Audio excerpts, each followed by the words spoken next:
Hello, business students. We are looking at organizational structure, which is Module 4, Assignment 1. And to accomplish this assignment, I want to give you a little bit of background and some review, and then kind of some tips and tricks for answering each of the 4 questions for this assignment. So when we talk about organizational structure, we're looking at how a company organizes its teams or its employees to accomplish whatever goal they have before us. The assignment, Module 4, Assignment 1, is talking about the Round Rock Ceiling Fans Limited Liability Company. And this is their current organizational structure. So you see that they have the CEO here at the top, and then they have his assistant, and they have the vice president underneath. And they have other people organized based on the function that they are performing.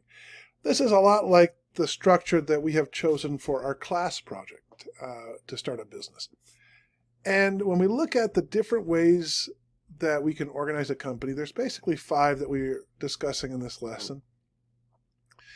And these 5 departmentalization techniques or ways to organize a company are functional. And this is basically how Round Rock is right now. This is their structure, and it's a functional structure. You have sales, marketing, operations, engineer, production.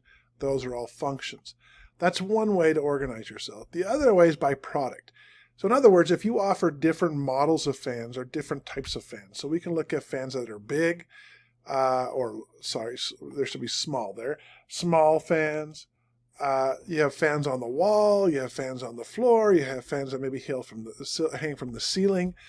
All of those are different types of products, and you can organize your company based on that. So you have one department that's for big fans, one department that's for small fans, and so on and so forth. Then you can organize yourself based on process. So in other words, what is the manufacturing process? And you could say, okay, we have shipping and receiving. And so we get our goods, we get our materials. Then somebody makes or mounts the blades. Then somebody makes or mounts the motor. Then somebody puts everything together. The wire connects the wiring. Then there's a packaging department. And then we ship it off. And that's each a process. And so we can organize our departments that way. Another way we can organize our company is by customer. So we might have retail customers. So maybe we sell fans to Walmart. And then we have my wholesale customers. So we sell fans to Costco. And then we might have fans that go in large factories or large manufacturing plants, like the big fans that go on the ceiling to keep air circulating. And then we might have fans that just go into your house, a residential customer. And so we can organize the departments like that way. We have a retail department, a wholesale department, a manufacturing department, and a residential department. Finally, the way we're talking about organizing is geographic. So maybe we organize ourselves in terms of where our customers are. So we might have one department that services just Washington, or one department that services like the western states. So Washington, Oregon, California, and another department that services like the Midwestern states, like Montana, Idaho, Utah. Then we have another department that serves like Central, and then the Eastern states, and so forth. Or we might go north and south. So some people focus on the north, some people focus on the south. So you would organize and have a department for western states, one department for eastern states, one department for central states, and then you could even break that up into smaller regions. So those are the different ways you can create or organize your company. And so when we look at that, like a product organization might look like this. We have product number 1, and we have a marketing associate, a sales rep. The lesson or the assignment also talks about a matrix. And so you notice this is very much a matrix type of organization. And what I mean by that is even though we're organizing our departments into by products, we have people of each discipline on each product team. So the product has a marketing person. Product 2 has a marketing person and a sales rep person. Product 3 has a marketing, sales rep, copywriter. They have all this. And then you have this cross matrix here. We have the marketing person, so all the marketing people can get together and discuss what's working.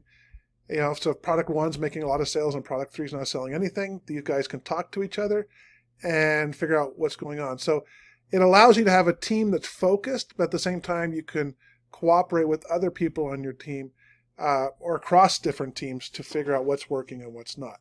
So this is kind of a matrix style of organization, and then we organize our departments by product. A process might look like this. You have your CEO and you have managers. And then this guy manages the shipping or the receiving and storage. This one manages the foundry. This person manages rough machining. This person manages manufacturing. This person is painting. And so you organize your departments by the process of manufacturing. A customer organization might look like this. You have your health customers. So we have customers who work at hospitals, customers who work at health food stores or different things, and so we organize them into the health. Then we might have customers that maybe operate beauty salons or cosmetics, and so we organize and create a department just for those customers. Then we have food customers, restaurants and grocery stores, and so we organize a department that services just those customers. And then we have our support department, our admin and finance, that helps all the other departments and make sure that, they're getting billed and people are happy and safe and whatnot. So this is a customer organization. And then finally, by region. So we have the owner, president, maybe go region. So this is all the western states and this is all the eastern states. And so you create your two departments and then you put the marketing, operations, and finance under those departments, and they focus just on whatever their region is. So those are the ways that you could organize a company. And so what you have to decide on this assignment is, number one, so the first question, you have to recommend what organization should they use: function, product, process, customer, or geographic. If you're kind of stuck or confused, here's your tip or trick. I would just say go with geographic. If you like the customer and you understand these other ones, then that's fine, pick it. But if not, just go with geographic. Say, I think they should organize themselves into regions, and then justify why you think they should organize themselves in regions. Now remember, we're talking about Round Rock and they're in the United States, so it's going to be regions or areas within the United States, and you can say, this is how I think they should organize themselves, and this is why. Question number 2 asks, how centralized should the control be? So a very centralized organization would be like one person is making the decision, or maybe just a few people. Maybe you have like the CEO and his assistant or a couple of VPs or something like that. So the decision making is made by just a handful of people.